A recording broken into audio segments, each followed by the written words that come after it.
Hey everyone, Rico Rivera here with Silicon East Real Estate Powered by Guide. And today I have our Government Affairs Director for the Sacramento Association of Realtors, Erin, with us. And I'm going to let her introduce herself for us. Erin, can you tell us a little bit about yourself and what your role is for the Sacramento Association of Realtors? Yes, thank you, Rico. Thank you for having me today to talk about some important issues that are happening in the Sacramento region regarding real estate and some of the things that are happening.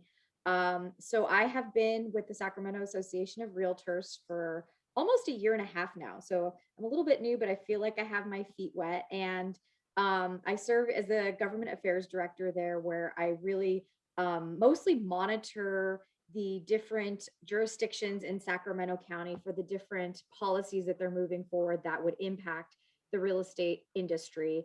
And if necessary, put our 2 cents worth in on how those policies would impact the real estate industry. The real estate industry is, you're licensed, and there's a lot of policies and regulations that impact the industry. And so I'm there to tell elected officials, when you put this policy in place, this is how it's going to affect our industry for the better or not for the better, and how can we work together to make some changes so that it works for everyone. That's really my goal.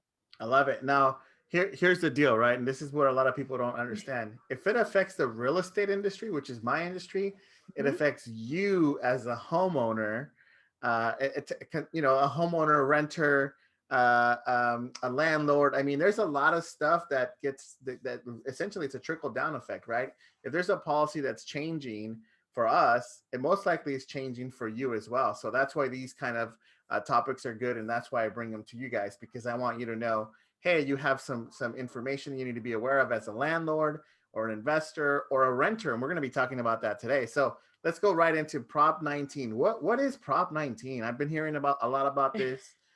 Tell me a little bit about what is Prop 19. Well, Prop 19 was on the ballot this last November, and it was something that the California Association of Realtors sponsored and was really put a big push effort for this to pass.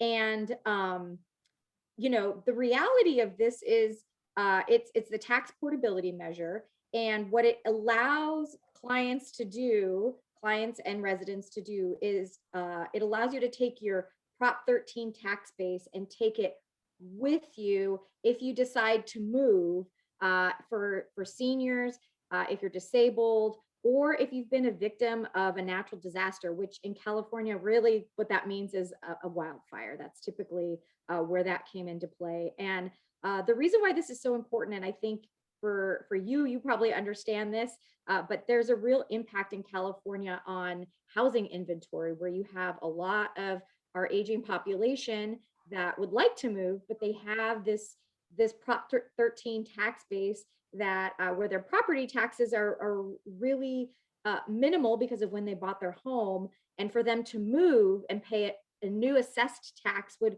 really price them out of buying a new home. And so that's where this came into play. It allows you to basically, I always call it like picking it up and taking it with you.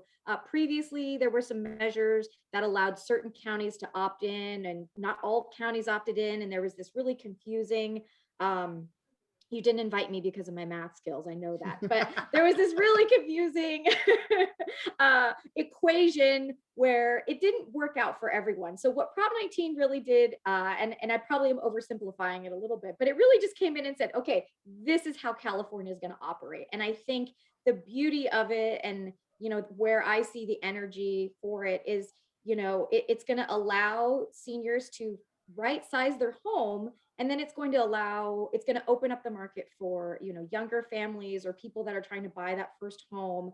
And so it's just going to allow flexibility for people. And I think right now, with the pandemic happening and people trying to move closer to family and different things like that, I think it's going to be really important for the industry.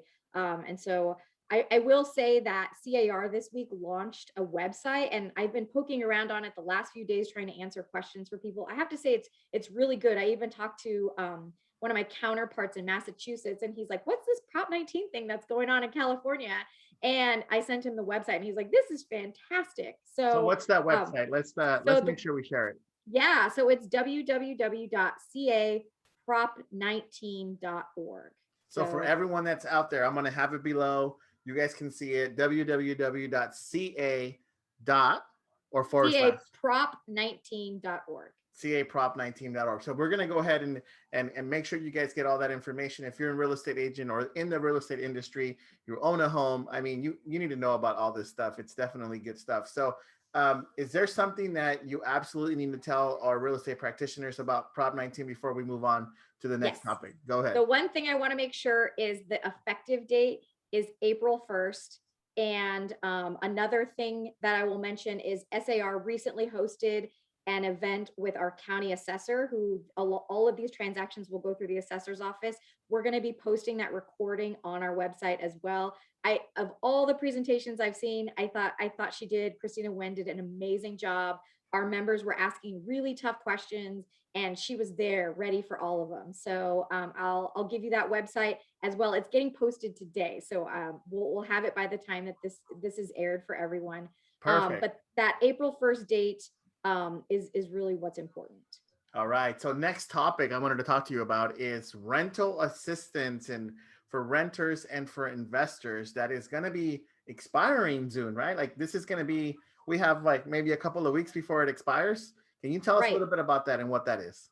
Right. And so the pandemic has hit all of us in one way or another. And I think we really saw in the real estate industry uh, a lot of tenants lost their jobs and they weren't able to pay rent. A lot of landlords were trying to work with tenants to try to find ways to get paid. And so one of the things when we talk about advocacy and working on policy at the state, federal, and even the local level, this Sacramento Emergency Relief Funds is the combination of where we received federal funds, we received state funds, and now we're using the local SHRA program to get those funds out to our local residents. And so the things to remember about that program is tenants can apply, landlords can apply on behalf of their tenants.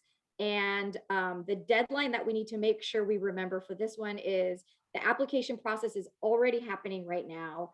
The deadline is March 19th. So I keep trying to tell everybody, let's talk about this as much as we can so that we can use these funds. There's several millions of dollars available. And the worst thing I think that could happen for people is to not know about something that they could have accessed for funding. And those funds are available for arrearages, for rent that could become due in April, May, or June, and it can also be used for utilities as well. This is a huge, huge deal. So if you know somebody that is needing some help and they couldn't pay their rent for whatever reason, that pandemic is really hit them hard. Send them this information because they really would, trust me, they would love this type of information, or would hate themselves not knowing about this type of information. So, you haven't been able to pay rent, someone that hasn't been able to pay the rent, or you're an investor, or you know of an investor that has renters that haven't been able to pay their rent. This is help for you. Can you tell us what the website is? Do you have that? Yes, I do. So the website is going to be www.shra.org/SERA. So it's the shra.org/SERA. And that SERA stands for the Sacramento Emergency Relief Funds.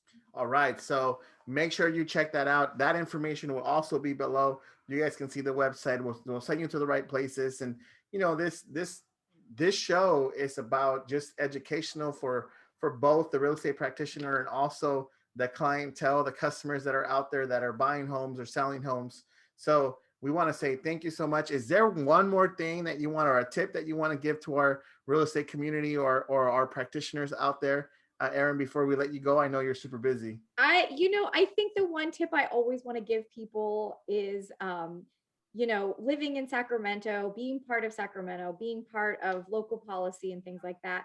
I just always want to encourage everyone, whoever's listening, whether it be our real estate industry, whether it be your clients, our residents, everyone, to just really get involved with your community. We have a lot of things happening regarding housing and, homelessness, and different policies are moving forward. So just even if it's to join a virtual town hall, just get involved. And even though it's not an election year, Rico, you've heard me talk about this enough on SAR meetings, but you're always going to hear me talk to people about voting. Just make sure you get out there and vote. vote for your local elected officials. It's so important, because that's who our voice is, and that's what's going to shape how things move forward, and how we start to tackle these issues around housing. I love it. This is amazing. Great tip. This is awesome. You guys are going to get all this information. We're going to give you the websites. We're going to give you all the tools you need. Erin, is there, if somebody like a realtor wanted to get a hold of you, maybe an office manager wanted you to talk at their office meeting, is that like, are you available to do stuff like that? Absolutely. I do it. You have invited me today. I've done it a few times for a few offices. I'm happy to do it. I'm happy to share the work that we do, because I think it is really important. And my passion is housing. And so how do we help people make sure that they have a home to live in, and get them access to buying their first home? So Oh, however I can be helpful in that process in the industry, please let me know. that's amazing. Erin, again, thank you for your time. Really appreciate you today. I know you're busy, you're super busy. She's our government affairs director for the Sacramento Association of Realtors. There's over 6,700 members, so she is extremely busy. So thank you for being here. Absolutely. We'll Yeah. see. Thank you for having me. This was fun. All right, take care. All right. Take care.